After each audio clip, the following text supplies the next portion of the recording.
이 아비야가 아버지 르호보암의 뒤를 이어서 남유다의 두 번째 왕이 되죠. 3년을 통치를 합니다. 결코 긴 시간은 아니었죠. 이 아비야는 그 뜻이 이 여호와는 아버지시다라는 뜻이에요. 야하라는 말은 엘리야라는 말, 또 그런 것처럼 하나님을 말하고요. 여호와. 그리고 아비라는 것은 아버지라는 뜻이죠. 그래서 아비야 하면은 여호와는 아버지시다 이런 뜻입니다. 이 르호보암의 뒤를 이어서 왕이 된 이 아비야는 장자는 아니었어요. 그러니까 르호보암이 아내 18명과 첩 60명이 있었는데 네 번째 아들을 이 장자로 삼아서 후계자로 지명을 했습니다. 이 당시 가정은 이 고대 근동 지방의 풍속을 좇아서 오늘로서는 이해할 수 없는, 아니 사실 성경도 하나님께서 아담과 하와를 지으셨을 때 이러한 모습들은 바람직하지 않죠.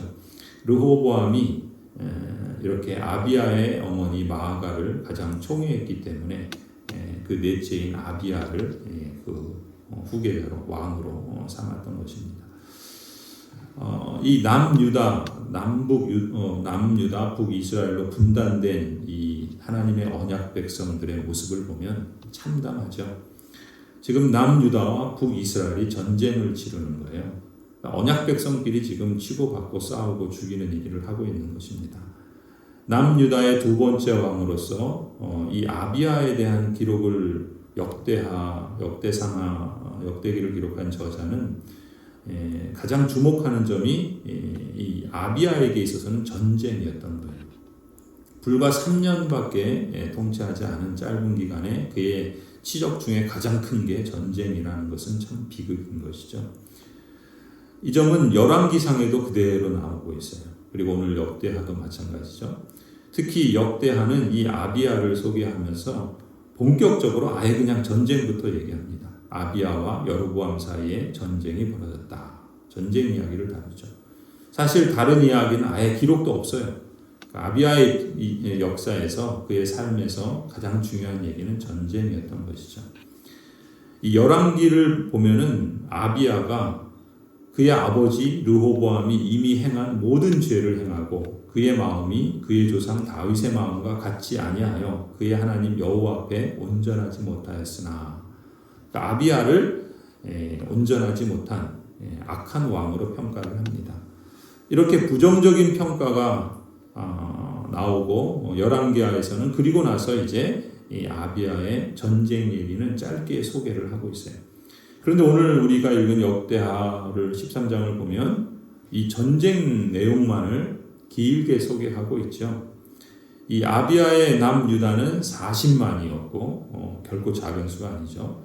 여로보암의 북이스라엘은 그거의 2배나 되는 80만이에요. 40만과 80만이 지금 전쟁을 벌이는 겁니다. 물론 남유다 입장에서는 중과 부적이죠. 40만으로 80만을 어찌 이기는 게 쉽겠습니까? 거의 불가능한 일이라고 할 수 있을 텐데, 이 압도적인 숫자를 가진 여로보암 북이스라엘의 왕이 이 앞에는 정규군을 두고 뒤에는 이 남유다의 40만 뒤에는 복병을 보내서 그야말로 포위 공격을 위아래에서 하는 것이죠. 숫자로도 부족하고 전략에서도 밀리는 판국이기 때문에 꼼짝없이 당할 형편이었습니다. 어쩌면 그리스도인의 싸움이 이런지도 몰라요. 세상과의 싸움은 힘으로도 밀리고 꾀로도 만만치 않은 거죠.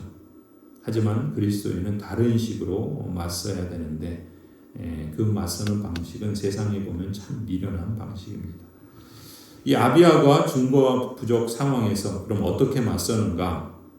아비야도 40만으로 여로보암의 80만을 상대할 때는 믿는 부족이 있었겠죠.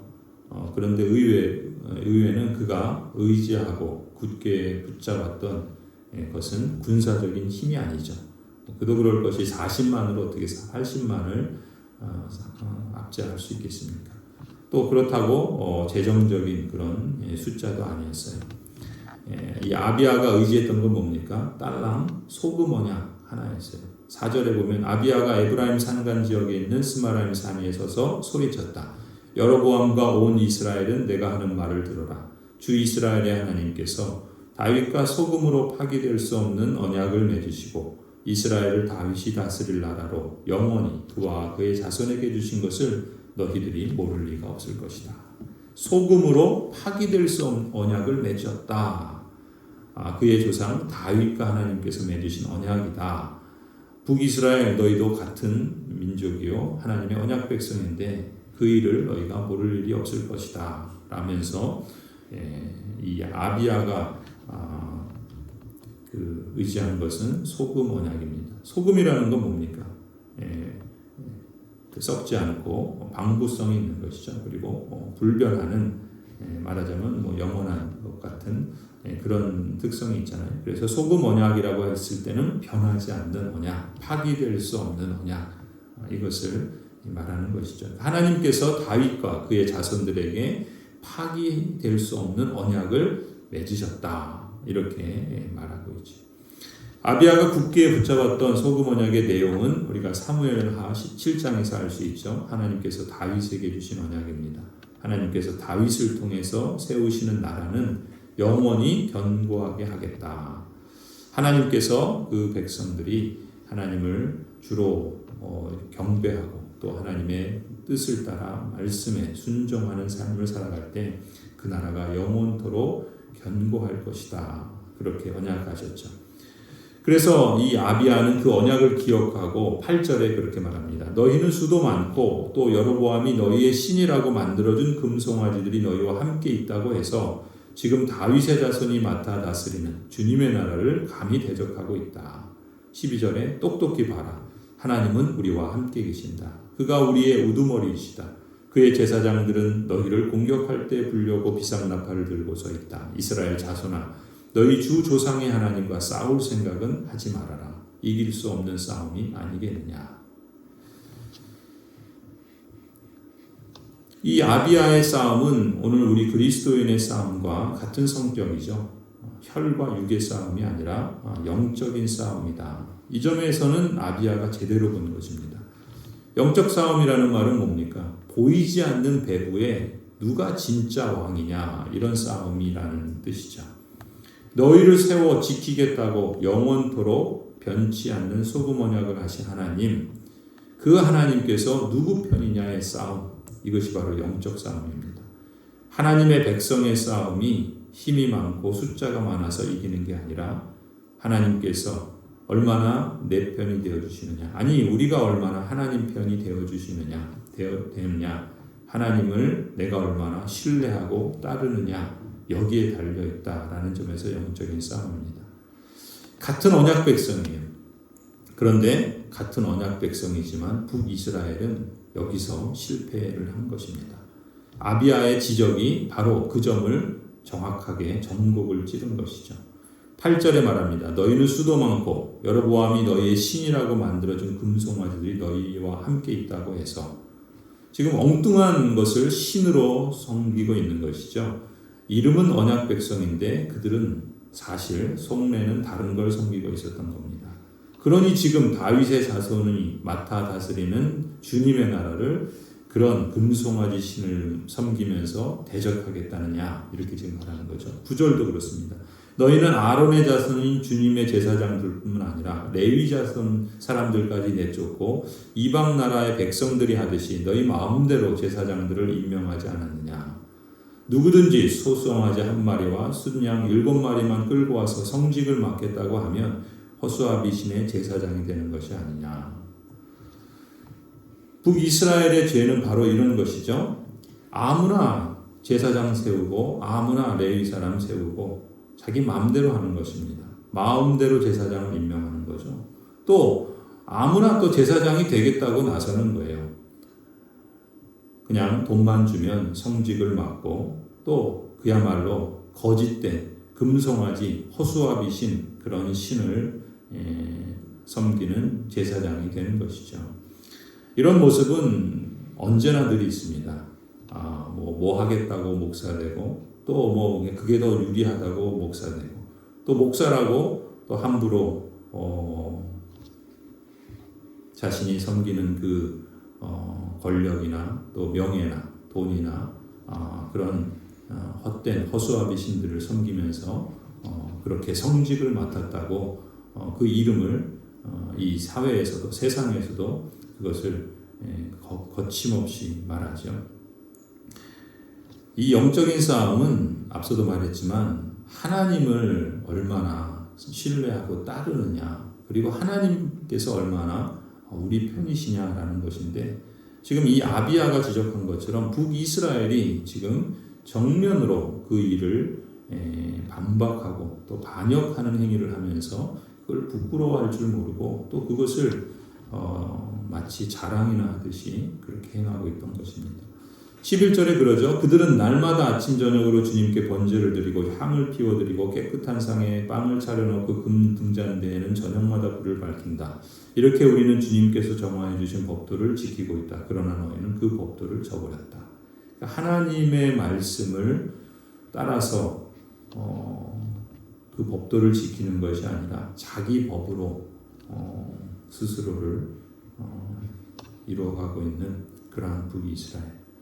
12절 말씀처럼 북이스라엘은 겉으로 보면 힘이 크죠. 숫자로 보면 당연히 이길 것 같습니다. 정작 그들은 싸우지 말아야 할 대상과 싸우고 의지해야 할 대상은 밀어내는 참 어리석은 모습을 보인 것이죠. 결과적으로 14절부터 말씀하고 있죠. 유다군이 둘러보니 앞뒤에서 공격을 받고 있는 것이 아닌가. 그래서 그들은 주님께 부르짖고 제사장들은 나팔을 불었다. 이 아비야가 그의 통치에 전쟁 얘기가 나와서 비극이고, 또 사실 열왕기에서 보는 것처럼 그의 삶은 그렇게 긍정적인 평가를 받을 만하지 못한데 요 일만은 잘한 거예요. 주님께 부르짖고 제사장들은 나팔을 불고 유다군이 함성을 지르고 하나님께서 여로보암과 온 이스라엘을 아비야와 유다군 앞에서 치시니 이스라엘군이 유다군 앞에서 도망하였다. 그러니까 이스라엘은 지금 이러한 그들이 섬긴 헛된 신, 그들이 자랑하는 군사력과 그들의 무기들은 그야말로 아무 소용이 없는 것이죠. 그래서 그들은 도망할 수밖에 없습니다. 하나님께서 이처럼 이스라엘군을 유다군의 손에 붙이셨으므로 아비야와 그의 군대가 이스라엘군을 크게 무찔렀다. 이스라엘에서 뽑혀온 정예병 가운데 죽어 쓰러진 병사가 50만이나 되었다. 한 사람의 목숨도 얼마나 소중한데 이 50만의 언약 백성들이 그야말로 이 전쟁으로 죽어나가는 이런 끔찍한 재앙이 언약 백성들 가운데 서로 치고받고 싸우고 죽이는 일들로 인해서 벌어졌던 것이죠. 하나님께서 그들을 치신 것입니다. 이렇게 이스라엘군이 항복하고 유다군이 이긴 것은 유다가 주 조상의 하나님을 의지하였기 때문이다. 역대기는 이 전쟁을 이렇게 평가합니다. 유다 백성이 여호와께 부르짖고 제사장은 그 역할을 감당하고 여호와를 의지하였다. 이 부르짖고 나팔을 부는 행위는 모두가 다 하나님의 도우심을 간절히 요청하는 신호라고 할 수 있겠죠. 민수기 10장에 보면은 이렇게 말합니다. 너희 땅에서 너희가 자기를 압박하는 대적을 치러 나갈 때에는 나팔을 올려 불지니 그리하면 너희 하나님 여호와가 너희를 기억하고 너희를 너희 대적에게서 구원하리라. 에스라 8장에도 말합니다. 우리 하나님의 손은 자기를 찾는 모든 자에게 선을 베푸시고 자기를 배반하는 모든 자에게는 권능과 진노를 베푸신다. 우리의 대적이 무엇이든 그것이 사탄이든 상황이든 사람이든 위기 상황에서 부르짖고 여호와를 의지하는 사람에게 하나님께서는 선을 베풀어 주실 것입니다. 오늘도 하나님의 선한 손이 이 모든 관계 속에 함께 있으면 좋겠습니다. 역대기는 이렇게 의도적으로 아비야가 잘한 점만을 길게 기록하고 있죠. 역대기는 이렇게 아비야가 잘했다라고 평가를 합니다. 그런데 열왕기상을 보면 아비야가 잘못했다 평가를 한다 그랬죠. 앞서 말씀드린 것처럼 열왕기상 15장에 보면 3절에 아비암이라고 같은 말인데 아비야가 그 부친에 이미 행한 모든 죄를 행하고 르호보암이 행한 죄를 그대로 따른 거예요. 그 마음이 그 조상 다윗의 마음 같이 아니하여 그 하나님 여호와 앞에 온전치 못하였다. 이 이 열왕기상에서는 이 아비야의 삶을 이렇게 평가합니다.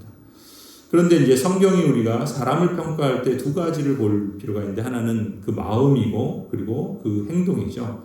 아비야에 대한 평가를 이렇게 소개하고 있는 겁니다. 행함은 아버지 르호보암처럼 아버지의 죄를 행하였고, 마음은 다윗의 마음 같지 않아서 여호와 앞에서 온전치 못했다. 아비야는 그 마음에서나 그 행함에 있어서나 언약 백성으로서 특히 그 직분자로서의 삶을 살아내지 못했다. 사람이 가진 마음, 그 마음에서 비롯된 행위, 하나님께서는 신앙을, 그 삶을 이것으로 평가하는 것이죠. 왜 이런 차이가 나는가? 설명은 간단합니다. 아비야는 위기 때에는 하나님께 구하고 부르짖고 하나님을 의지했는데, 그 위기가 해소되고 나니까 하나님을 떠나버린 거예요. 위기 때 하나님께 한 서원이나 약속이나 곧 그것을 잊어버리는 인물이었다는 것이죠. 신앙은 어려울 때나 평안할 때나 가난할 때나 부할 때나 한결같아야 하는데, 아비야는 그러지 못한 모습을 우리에게 보여주고 있습니다. 이렇게 마음과 행위라는 맥락에서 신앙은 늘 관계적이라고 할 수 있겠죠. 특히 관계에서 드러나는 말과 행동을 통해서 그 사람이 가진 신앙의 정도와 수준이 직접적으로나 간접적으로 드러나게 되어 있습니다. 신앙은 그런 점에서 항상 관계 속에서 그 정도를 평가받는데, 관계라 하면 무엇보다 가장 중요한 관계는 하나님과의 관계이죠. 하나님과의 관계 속에서 그 삶의 목적과 중심성, 그리고 그 마음과 행동이 이제 다른 사람과의 관계, 자신과의 관계, 또 이 사회와 자연과의 관계에서도 하나님 중심의 그러한 삶의 가치를 세우고 그것을 추구하고 또 그것을 끊임없이 이루어가야 하는 것이죠. 물론 그 과정에서 넘어지고 실패하고 또 죄를 범할 수도 있습니다. 그러나 거기서 돌이키고 회개하며 또 다시금 하나님이 기뻐하시는 길을 걸어가는 것, 다윗과 같은 그러한 모습을 하나님께서 기대하시는 것이죠. 그래서 그런 관계의 성숙이 하나님과의 관계에서 깊어질수록 신앙이 좋은 것이고, 그 하나님과의 관계의 깊어짐은 자연스럽게 수평적인 사람과의 관계, 또 자신이나 다른 사람이나 이 자연과의 관계에서도, 사회 속에서의 관계에서도 확대되어서 나타나는 것이 마땅하다 하겠죠. 그래서 하나님을 알면 알수록 신앙의 내용과 그리고 신앙의 그 내용이 빚어내는 인격이 이 성숙과 성화의 길로 심화되어야 하겠죠. 그것이 발전하는 모습이라고 할 수 있습니다. 이런 은혜와 또 열매들이 우리에게 가득하기를 간절히 소원합니다.